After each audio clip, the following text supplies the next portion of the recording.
Good morning and hello for episode 631 of This and That on Acquisto Real Estate TV. Yeah, it's a lot of episodes. It sure is. We have 3 different topics for us today. We're going to cover new HOA laws. Ooh. So we'll cover that and how it affects buyers and sellers. Topic number 2. Believe it or not, retail sales are back to 2019 levels. You're welcome. We're going to talk about that one. Thanks for helping the economy out, Shana. I appreciate it. And the third topic, cloud kitchens. Cloud kitchens, how they're changing food delivery. So we're going to discuss that and disrupting... you download your food?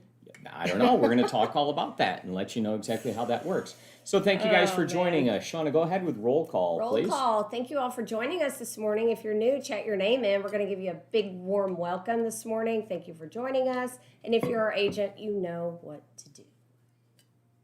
You should be logged in. Very good. We're live on a whole bunch of platforms today. Forget count. I don't even know. Twitch, YouTube, Twitter, YouTube. Facebook. I don't even know. Whatever it is, if you like what you're seeing, go ahead and scroll down and hit on the subscribe or like button. And if you really like it, just hit it extra hard. Put a ding on it. Yeah, that's interesting. I like that, Shana. Very good. Oh. Shana. Full of it today. You ready to go? Ready to go. Uh-oh. Can't You're get a not bell. ready to go. I'm not ready. But now we are.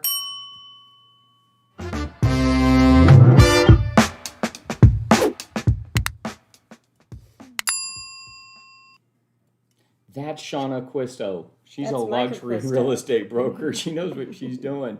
We're going to talk about HOA laws, brand new ones that are coming into place. Brand new. And how they affect buyers and sellers. Shana's got a ton of notes. We have the document. We're going to split the screen right now. So and show you. We know the HOA Addendum changed earlier in the year in May. And now what's passed through legislature are some HOA there's a big HOA reform and some new laws have passed. So this is exciting because what is a huge frustration to realtors is the fact that we don't know what all these extra fees are until we go to closing that the HOA charges our clients. So it's kind of confusing. So now, thanks to Texas realtors, so this is one of the reasons that we support Trepac. Because this is all going on behind the scenes and they're fighting for property rights and homeowner rights while we're doing our day-to-day business. So let's talk about what some of these changes are. Good. So one, we're going to know what these fees are up front because they have a fixed price for the resale certificate now, which is $375. And they have a fixed price for the transfer fee, which is $75. Nice. So that's great. And the best part of this is all the fees associated with the transfer of the property must be filed, recorded, and submitted to Trepac. So Trepac is going to have this information, so we're going to be able to go on the Trepac website and find it. Hey, that's pretty good. Yeah.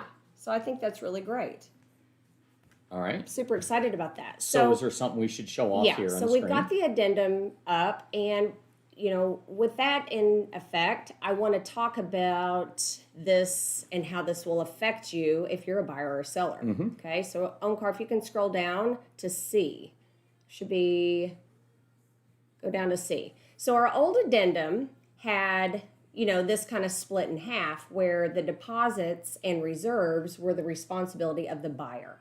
Okay. So back in May, they changed the addendum to where all of the fees can be negotiated now. So in here, what you need to know, it's not just a resale certificate or a transfer fee. There's deposits, capital improvement fees, or funds. There's all these different fees that they charge you in addition to just a resale certificate. So now we're going to know what those are, and it's going to better help you negotiate these into the contract. So one thing to point out, if you are a seller and you were the buyer a couple of years ago, you may have thought, I didn't have to pay those, or I did have to pay those.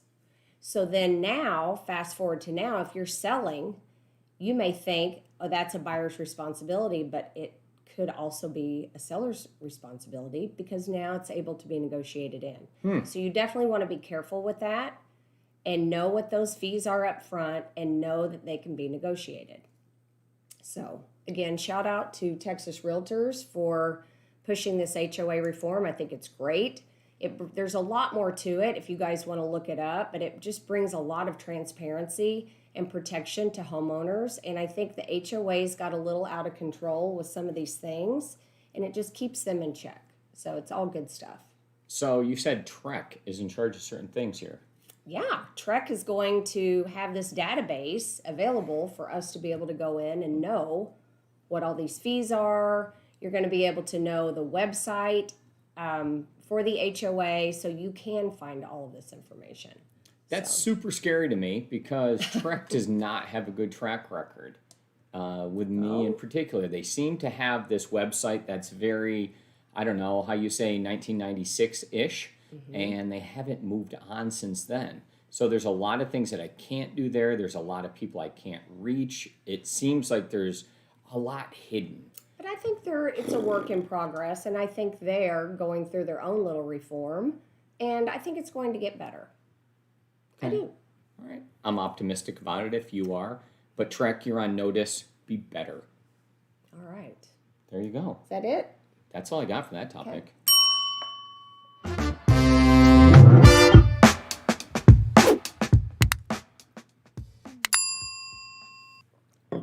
Well, thanks to Shana, as she says, retail sales are back to 2019 levels. Single-handedly, she's raising the economy out and making sure that we get back to where we were. So she's a luxury real estate broker. Yeah? Yeah. Who's spending a lot of money? Oh, yeah, maybe I'm buying a bunch of stuff for the lake property. I don't know. Yeah. But what we're going to do is... It's so easy to just hit the button. Well, so those aren't retail sales. So those would be online sales. So the ones we're speaking about here in particular are retail sales in person. Okay. So we're going to show an article off and we're going to briefly discuss this and talk about what its impact is on real estate. Okay. So here we are. We have this article. We'll chat the link in so you guys can reference it on your own. But we have the mall owner, Simon Properties, says that sales at their centers are at pre-pandemic levels in June. Wow. So the article basically goes down. If we scroll through it, you'll see that we're back to 2019 levels, and they're up 80% from where they were last year, and they're just in line with where they were in 2019. Wow. So pretty impressive that in-person sales are up that high. They have huge demand. Lower down in the article, it reads through huge demand for local retailers, regional and national retailers that want to have physical stores. So sales are up and they're right back to where they were. It's one of those questions that I ask all the time. You know, where do we stand compared to where we were before? Have we recovered? What's going on? And according to this, totally yes. We are. We're all the way back. Yeah. So that's pretty cool. And this article kind of highlights that for us. So what does that mean for real estate? Let's go ahead and get back here, and we'll just go to Talking Head Home Car, and we'll just speak about it for a little bit. Okay. Well, should help commercial for sure. Yeah, no, it definitely helps commercial. And I was really, really nervous about in-person retail. You know what I mean? I can't believe the amount of things that I buy online now that get shipped to us. Groceries I have shipped to us. You know, we use Amazon and eBay all the time to have things shipped. There's still a need to have to go out and physically look at something before you buy. And I don't know that that's ever going to go away. I don't. Yeah, no, apparently not. Yeah. Sales are right back where they were, so it's a great sign for the economy. As realtors, right? They have all these online, cool, sell your home now, do everything, you know, that's online, but you can't take away the personal interaction, right? So I think it's along the lines of the same thing. Well, I'm impressed with the resiliency of the American economy that we're right back to where we were. It's tremendous, and congratulations to everybody. I hope that brings and that's like a year. Good personal economy to you guys. So, you know, pandemic kind of hit in March, right? So a year and a few months later, I mean, that's pretty good. Super, super impressive. Yeah. All right. Anything else there you want to talk about? No. So chat in now if you're doing more or less shopping at retail than you were before in 2019. And where do you feel you're at? I feel I buy way less in person. Okay, I believe I buy way less in person also, and that's what I was going to say. Do you feel that maybe you're shopping more, but it's online, and do you buy more online because it's easier to return, right? It's kind of a pain when you have to get in your car and physically drive to return items to certain stores. So I think that's, maybe that makes it easier for people to shop online. That is really a good point, that the return option for online sales, much, much easier. Just print it out. I have this return station, right? You like my shipping/return station? A shipping return station in our garage. It's got tape, supplies, all of it. Makes it super easy. Thank you. I have those little envelopes that you print out and you fold the paper and you slide it in there and you take the back off and you stick it on there and put it inside the mailer and throw it off.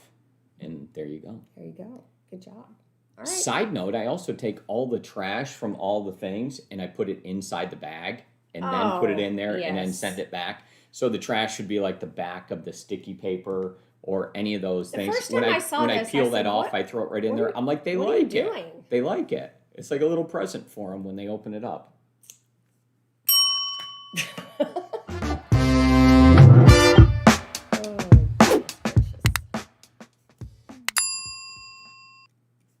Cloud kitchens. We're going to talk all about that, what it is, and how it's possibly changing food delivery. Okay. That's Shana Acquisto. She's a luxury real estate broker. This is Mike Acquisto. He's a luxury real estate broker also. And thank you. Hey, nice. Let's go ahead and talk about this one. We'll split the screen and we'll talk about cloud kitchens. Okay. They're known as a bunch of other items. Ghost kitchens, cloud kitchens, e-kitchens, fast kitchens, delivery-only kitchens, all types of items. All right. And essentially what it is at the end of the day is a place that simply allows you to open up a retail place and have a full restaurant that's only about delivery. Okay, so if you love to cook, yes, if you're a restaurant, right? So the idea is that you don't have to have a physical restaurant where you serve people. Yep. So instead of having one physical restaurant, you can open up multiples of these all around town. Oh, I get it. And then Uber Eats or any of those delivery companies will go directly to this place, pick the stuff up, just like you're kind of seeing here in this video, and then they'll take and deliver it for you. So it's allowing you to disperse where you are around town and just have this small kitchen space. And this is a good example of what it's kind of like, that you'll have a small kitchen space, no retail facing. Okay. And people would just be simply allowed to go ahead and Uber Eats it and pick it up right there, and then it gets delivered. So you should have faster response times, fresher food, lower cost. So look at this here. So on average, they have 200 square feet of space is all they need. Just a small little place so you can cook. Probably less staffing, a lot quicker to launch. It's a lot cheaper, and you can get to profitability a whole heck of a lot quicker if you don't have all and your that liability, other stuff. I would say, right? That comes along with but people wouldn't be able to come in person, right? It would just be simply you don't really delivery. even know where it's being cooked, right? Yep. Well, it's being cooked in one of these places, but you're just going on to like DoorDash, or you're going to Uber Eats, or you're going whatever that company happens to be, and you're just like, oh, they're close. It'll be fast, and you go ahead and buy it. Okay. So now these places don't need servers. It's just totally revolutionizing and changing the way that things are done here, and there's definitely a change for real estate on how that is in particular. Sure. So chat in now. The next topic is going to be, how often are you ordering online for food? More often, less often, like way more than you thought? Kind of like once a week? What's going on? We really don't do that. we'll order food online, but we cook it ourselves. You know, and there's something about going out to dinner and being able to sit down and letting someone else, you know, I don't know. I like going out to dinner. I see a lot of, you know, on my Facebook or Instagram, I do see a lot of these companies that do like a membership, right? So you subscribe to this, and if you're looking for, you know, a healthy way of eating, then you can subscribe and they deliver meals for you, you know, and you can kind of pick and choose what they are. So I do see that. Yeah. We'll see. So are you saying you're gonna get a higher quality food with that than just, you know, typically Uber Eats or DoorDash or those companies, you're getting more of a fast food, right? So this is going to be more of a... Well, I think they just pretty much are delivering whatever the people ask for. They're just the delivery mechanism. So it's not from a restaurant. It's not like... Yeah, I mean, this could literally be whatever you wanted it to be. Food quality doesn't really matter. It could be fried food, or it could be like super fresh and organic and like ultimately very healthy. But that really doesn't much matter. What you would get is probably a hotter product, right, where it's closer to you. So imagine if somebody was Uber Eatsing and driving you food that's 30 minutes away. That's a long drive, and the food might not be as good. Right. But if they had more locations and there's one closer to you and it was just 5 minutes away, then you would probably get a better product, whether it happened to be pizza or pasta or whatever it is. It's going to most likely be a higher quality when it ultimately gets to you just due to proximity. Okay. Well, that's so this should hopefully help out with that. Totally change things, and instead of waiters, you'll have more drivers, ironically, and so kind of or driverless carts. Remember, we've seen those around. Yep. Interesting. So we'll see how this has an effect on real estate in general, and I think we'll see a lot of these opening up because it does make sense. I think it is a sustainable model. Well, it kind of makes sense with the current times. Yep, and then places like the food deliveries can all go to one central hub if there's a bunch of them all in one place. Yeah. Think kind of like a storage unit for food where people just have like small little kitchens in there, and they just show up, pick up your food, and they'd walk over here and get this one, get that one, and then they'd come back and deliver it directly to you. So. Awesome. Well, we'll see how this works out. Yeah. So my favorite food to get delivered in person, I have no idea, is when I'm up at the lake, I like to have Chinese food from Rice Noodle. Big shout out to them at Custer and 121. I think they do a great job bringing you super hot food. I don't know, I order it and they're like, we'll be there in 10 minutes. I'm like, I live 12-minute drive, right? They're like, they're there faster than they should be able to make the food and drive. It's like someone's driving around in the car with your meal. Like they have a walk in the back seat or something, just totally cooking it up. It's interesting. Give it a shot. Rice Noodle. Rice Noodle.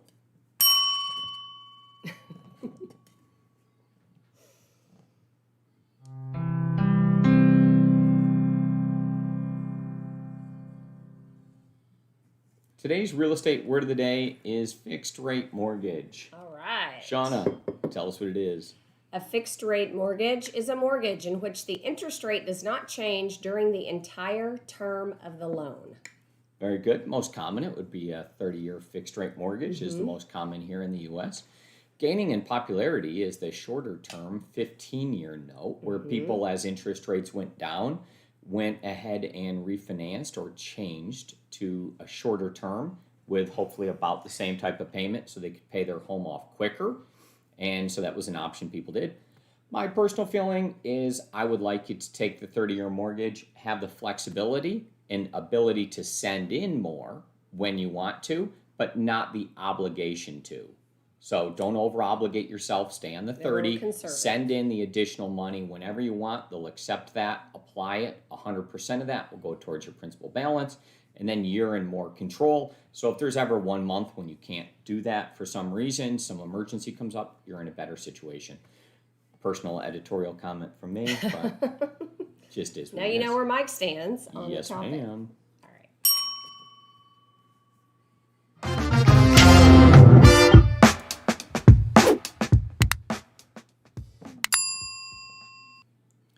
that's a wrap. I think we covered 3 above average topics. I agree. There you go. You gonna name them? Can't do much better than that. Yeah, we talked about HOA laws and those changes and how Trek is in charge of that. Trek's going to be... Yeah. You can go to Trek and get some information. Yeah. Retail sales are back. And cloud kitchens.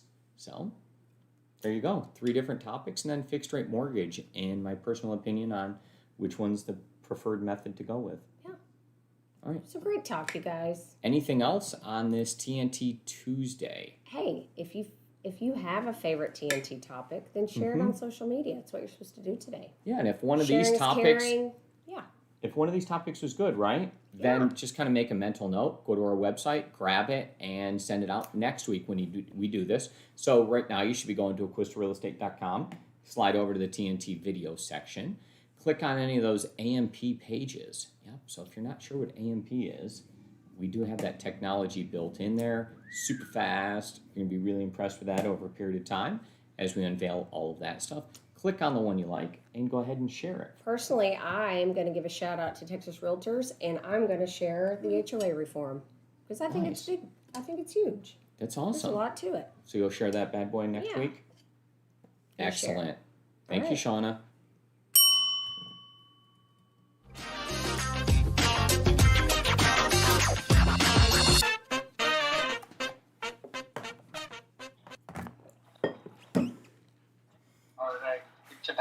Picture time. Got it. First topic was new HOA laws. New HOA laws. Okay. Hold up your iPad or something. Phone, whatever you want. What?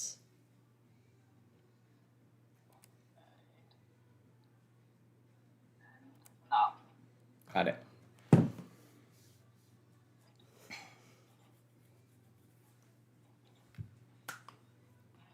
retail sales back to 2019 levels.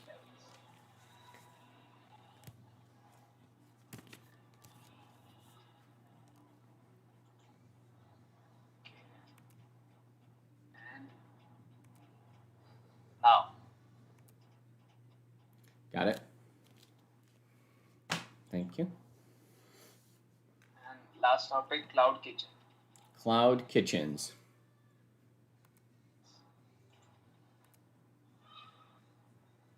And now, Got it. Thank you.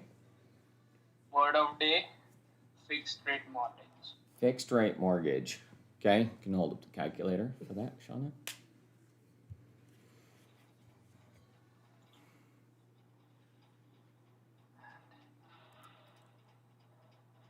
Now, Got it. Thanks. Alrighty. All right. Well, all of our agents are doing less shopping online or less shopping in person.